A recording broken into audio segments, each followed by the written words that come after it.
Bonjour à tous, c'est Xavier pour contrôlalgeek.fr. Bienvenue dans ce premier tutoriel vidéo, le premier d'une longue série, je l'espère. Je vais vous présenter un petit outil que j'ai découvert récemment. Il s'agit du Bootstrap de Twitter. Alors, qu'est-ce que donc le Bootstrap Twitter? C'est donc un outil que l'équipe de Twitter a développé en interne et qu'elle a décidé de rendre public pour tous les web développeurs finalement.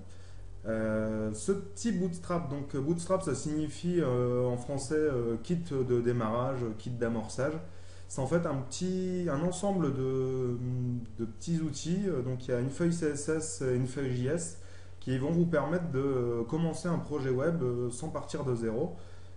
Vous avez donc avoir à votre disposition diverses ressources qui vous permettront rapidement de mettre en place des interfaces assez ergonomiques et design. Donc, pour commencer, rentrer dans le vif du sujet, là je suis sur le site officiel du Bootstrap.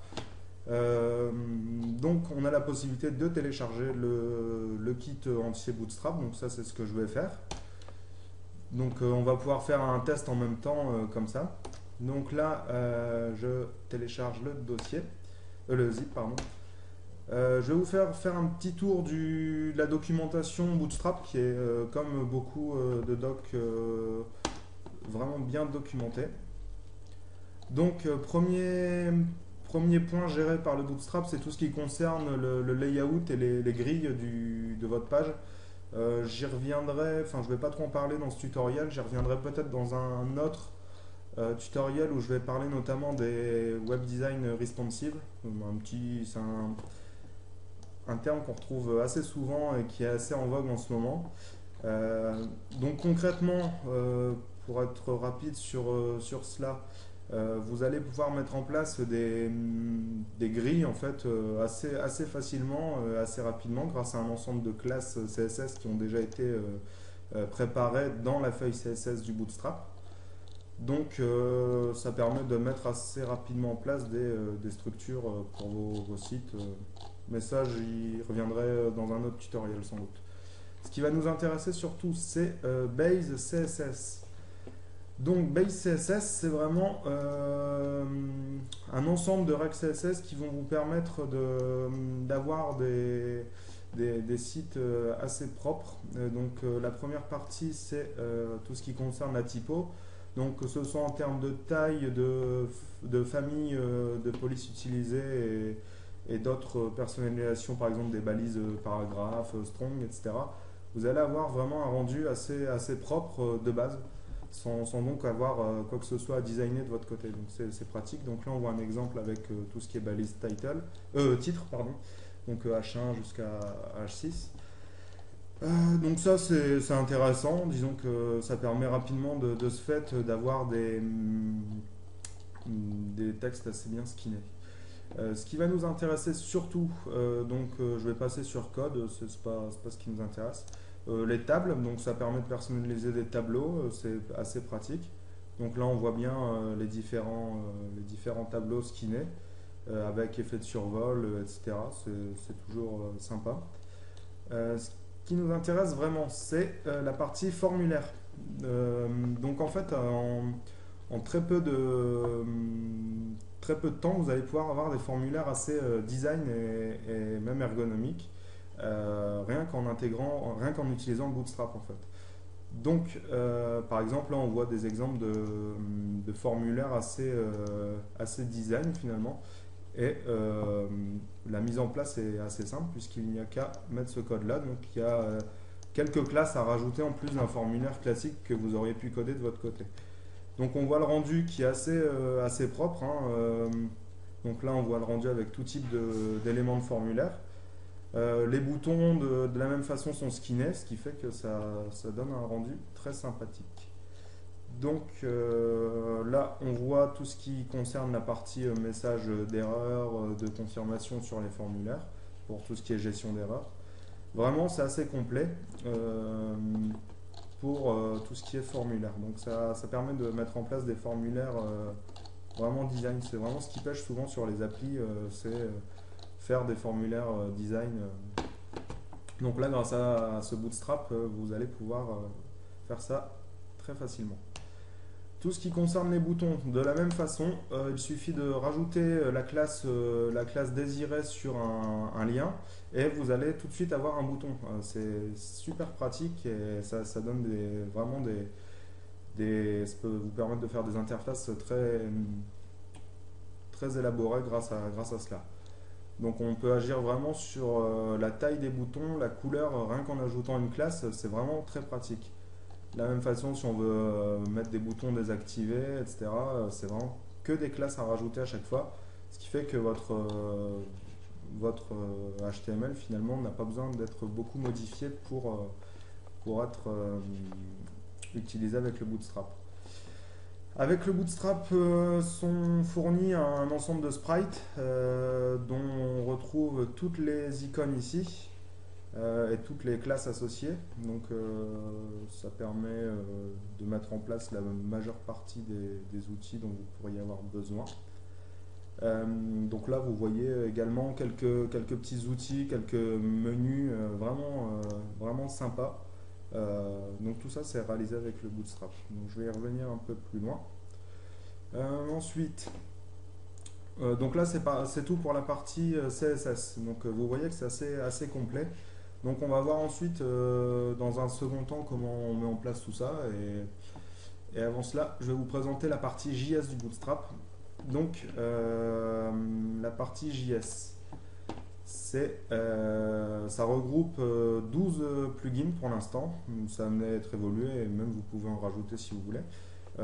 J'ai pas encore fait le tour de tous, mais pour les plus intéressants, il y a Modals qui permet d'ouvrir des fenêtres modales, donc une espèce de pop-up dans vos fenêtres. Donc ce qui est très pratique pour gérer des formulaires en Ajax par exemple, et pour avoir des interfaces vraiment très ergonomiques. Donc voici la démo. Donc là vous voyez c'est une fenêtre assez propre, clean, un petit effet d'arrivée assez fluide, propre. Il n'y a vraiment rien à dire, l'interface est vraiment bien conçue. Donc moi je l'ai appliqué sur un des sites que je suis en train de développer, que je vais vous montrer. Donc là c'est une petite admin que je suis en train de réaliser pour un portfolio photo, donc il n'y a rien de transcendant, mais j'ai mis en place en 3 minutes, j'ai mis en place ce formulaire là. Bien entendu, il faut skinner tout, faut coder toute la partie JavaScript et Ajax, mais la mise en place du formulaire en elle-même ne prend pas plus de 3 minutes. Ce qui fait que c'est vraiment un gain de temps pour le développement. Donc ça, tant que j'y suis, je vais vous le montrer. Donc c'est le code HTML d'exemple que j'ai mis en place sans Bootstrap, et on verra tout à l'heure ce que ça donne avec la mise en place de Bootstrap. Donc pour revenir à cela, donc ça c'est tout pour la fenêtre, le plugin Modals. Dropdown, donc là on voit clairement l'inspiration de Twitter, pour cette barre de menu. Donc c'est ce qui va permettre de faire des menus déroulants au clic sur un élément. Donc idem sur des boutons, ça marche aussi. Donc ça donne vraiment un rendu très propre, très sympa. Et surtout, il y a vraiment très peu de HTML. Il n'y a pas des tartines et des tartines de HTML quand on peut le retrouver avec des plugins qu'on pourrait trouver ça et là sur le web. ScrollSpy, j'ai pas encore utilisé ce plugin, donc je ne saurais pas dire ce qu'il fait concrètement. Donc je le passe. Toggle Tabs, donc là c'est tout ce qui concerne la gestion des onglets. Donc c'est pareil, ça c'est géré automatiquement aussi par ce plugin. Donc ça permet d'avoir de mettre des onglets sur vos applis web, ce qui est toujours intéressant.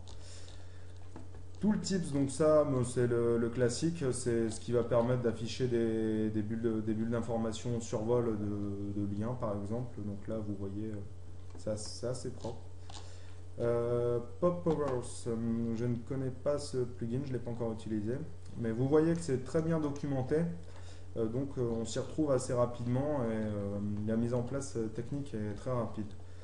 Alerte message, donc là c'est ce qui va permettre d'afficher des messages d'alerte ou d'information, etc.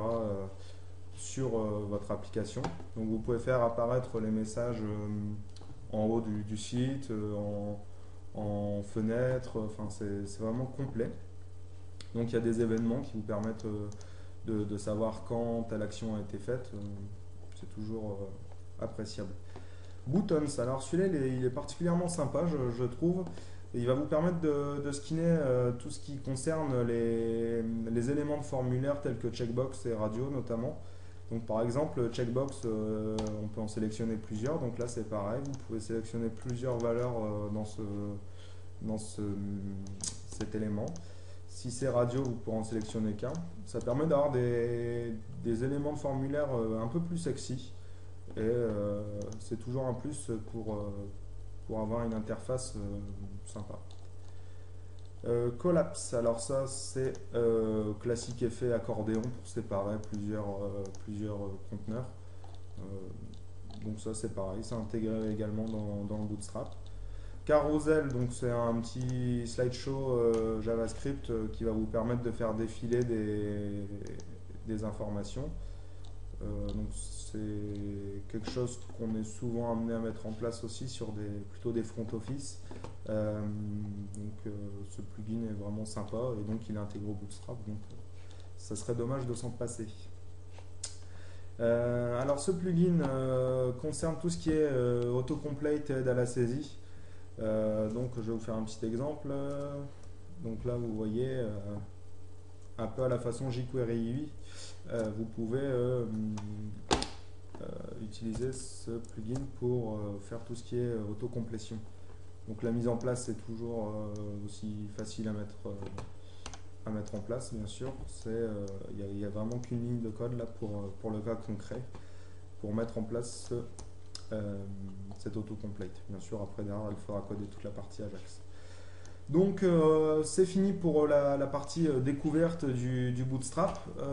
Maintenant, je vais juste vous faire voir un petit exemple d'intégration dans le projet que j'ai commencé. Enfin là, c'est un exemple. Donc on revient sur la partie du code. Donc je vais dézipper le Bootstrap que j'ai téléchargé. Donc il est dans un dossier Bootstrap. Tout est organisé dans des dossiers, ça c'est assez clair. Dans le CSS, on retrouve donc Bootstrap CSS, la version minifiée CSS qui permettra de gagner un petit peu de temps en chargement, mais de poids aussi également. Elle est un peu 10% plus légère. Et ça, c'est tout ce qui concerne les designs responsive dans lesquels je reviendrai pour un autre tutoriel. Donc là, on voit bien les sprites. Donc, comme tout sprite, c'est qu'une seule image, ce qui fait qu'à charger, ça va être un gain de temps également pour vos sites internet. Et pour la partie JS, vous avez deux fichiers, un minifié et un normal que vous pouvez éditer. Donc là, le minifié est vraiment 2 fois plus léger, donc c'est intéressant si vous n'avez pas à mettre le nez dedans d'utiliser la version minifiée. Donc pour le projet d'exemple, j'ai pris un fichier index HTML, un fichier style CSS, tout ce qu'il y a de plus basique, j'ai pas fait d'arborescence. Hein. Donc on va se rendre directement dans la feuille HTML. Donc concrètement, ce qu'il faut faire, c'est intégrer la feuille CSS du Bootstrap. C'est Bootstrap CSS Bootstrap. Voilà, donc là j'ai intégré la feuille CSS, donc on peut voir tout de suite ce que ça donne. Voilà, donc là déjà on commence à voir que tout ce qui est police de caractères et formulaire, c'est skinné. Donc c'est déjà, ça donne déjà une meilleure gueule à la page.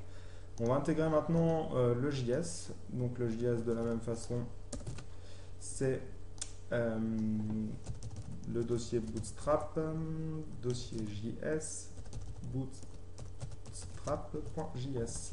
Voilà. Donc là, on retourne sur notre page. Donc là, vous voyez bien que les formulaires sont déjà bien designés. Je vais retourner sur le site Bootstrap pour récupérer un exemple de formulaire et vous montrer avec l'intégration, il n'y a vraiment rien à faire de spécifique. Donc là, je vais copier-coller ce code directement. Voilà, que je vais mettre ici. On revient ici et voilà, donc là on voit tout de suite que tout est déjà skinné, ce qui fait que c'est vraiment un gain de temps appréciable. Donc après c'est à vous de maîtriser l'outil et de connaître les classes les classes pour gagner encore plus de temps, mais vous voyez que c'est très rapide à mettre en place. Donc là, par exemple, on peut mettre un petit bouton. Donc à href, donc là on met en classe le bouton primary, voilà, contrôle alt geek, voilà, on revient ici et vous voyez que ça marche pas. Merde. Il faut mettre la classe button aussi, il me semble. Voilà, c'est ça. J'ai pas encore bien maîtrisé l'outil que je viens de découvrir il y a quelques jours. Donc voilà. Donc vous voyez que c'est assez simple, hein. Il n'y a que deux classes à mettre pour pouvoir créer un bouton très design. Donc c'est vraiment un outil assez intéressant à utiliser. Voilà, donc c'est fini pour cette découverte du Bootstrap Twitter. Donc c'était mon premier tutoriel vidéo que je réalisais pour le site et même tout court. Donc il y a sans doute des choses à revoir et je compte sur vous pour me laisser des commentaires sur le blog pour me dire ce que vous en avez pensé. Et je vous dis à très bientôt sur Contrôle Alt Geek.